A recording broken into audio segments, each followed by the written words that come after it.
What's up, brothers and sister? What I want to talk about now is your state, your control over yourself and the environment, no? Because and through the years of my life, I've been following my excitement, and it lead me to discovering for more of myself. And basically, in order to know myself, I need to communicate that, not just through myself but through others.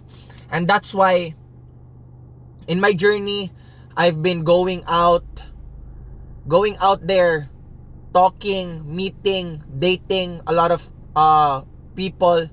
And it strengthens my perception about myself and gives me feedback on how to respond to pressure, difficult situation, or even just girls having a shit test on you. And you learn a lot. You learn a lot from this. And that's why I want you to be part of my journey, not just because I'm famous, especially in other social media through my comedy, but I also want to dive deep onto psychology.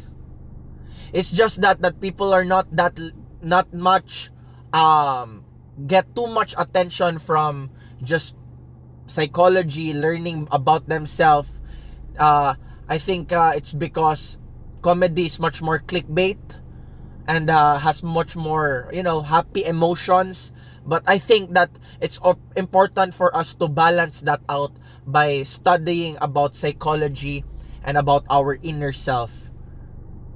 I hope you guys learn from that. Blessed and loved.